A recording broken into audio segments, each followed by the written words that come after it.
जे आम मानू सचेतनता आगु को आने पड़ो लोक मान शिक्षा देवा पड़ो ए विषय आलोचना बारंबार करने पड़ो प्रश्न उठा पड़ो जे ईवीएम केवल गोटे रास्ता ना अन्य रास्ता अच्छी जदि ईवीएम रास्ता रे जिबा ईवीएम केमिति तैयारी होची जो कोड एवं बर्निंग नंबर इत्यादि केमिति होची केमिति बदलुची गोटे राज्य रे अन्य जगह केमिति जाउची एवं जो मु आपण मानन कहली जदि ईवीएम खराब हो जाउची ता आगरु केते वोट पड़ितला परे केते पड़ला नुवा ईवीएम रे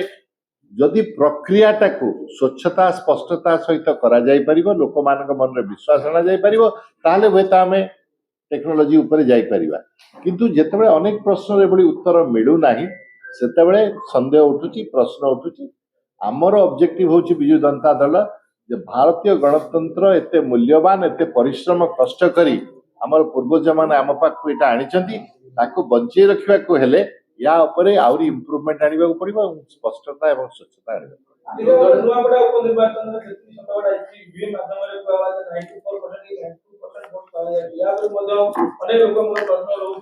आपण बहुत बढ़िया प्रश्न पचारे मुझे पचारे चाहूँ आपण मान जरिया निर्वाचन कमिशन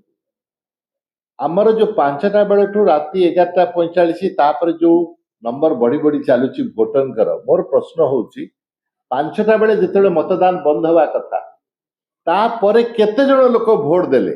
ये नंबरटा आपण मान पब्लिक नॉलेज को आसवा जरूरी कहीं ना 5टा पर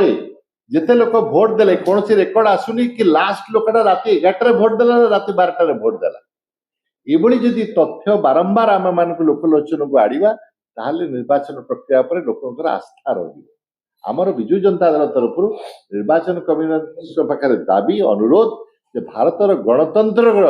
मूल्यबोध को बढ़ावा ये सब करवा बहुत जरूरी लोक मन आस्था बढ़ावा जरूरी देखो जोटा सत्य से सहित मिसवा दरकार नहीं बिजु जनता दल गोटे आंचलिक दल हो पारे किंतु 4.5 कोटी ओडियांकर शब्द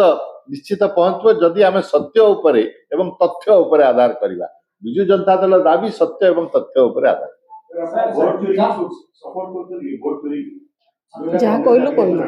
देखो तो आप नुआ सब्जेक्ट जाउछन्ती किए वोट चोरी को सपोर्ट करिवो के करिवे वोट चोरी होबा उचित नुहे सेटा केमिति बंद करिवा सेटा होची बिजु जनता दल ए समस्त सजेशन जदि आमे भाबिलु जे भारतर संवैधानिक प्रक्रिया रे किछि हबो नाही ताले कोर्ट आम पय लास्ट अछि किछि हमर सांसद जाइछन्ती प्रार्थी जाजपुर रो कोर्ट रे अछि मामला ऑलरेडी अन्य विषय चर्चा चली आमे बंद करनु चर्चा इलेक्शन कमिशन को सहित वर्तमान मध्ये आपण सामने प्रश्न लिखुछु चिठी लिखुछु भेटुछु देखो गणतंत्र गोटे धीरे चलुवा प्रोसेस कोर्ट रे आपण माने आजकल जानिछन्ती जे लक्ष लक्ष केस पेंडिंग पड़िछि हमर प्रश्न होछि सैया एगुड़ा जदि स्वच्छता सहित होता अनेक प्रार्थी को कोर्ट जीवा को पड़ता नहीं आपण मानक और गोटे शेष कथा कही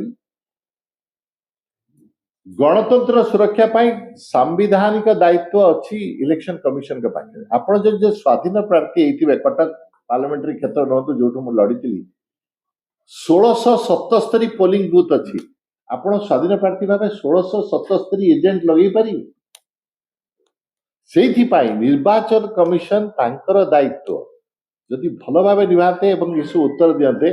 ताले भारत वर्ष में बहुत स्वाधीन कैंडिडेट भल भाव ये निर्वाचन प्रक्रिया जोग दे पारते आमर उद्देश्य होची गणतंत्र को दृढ़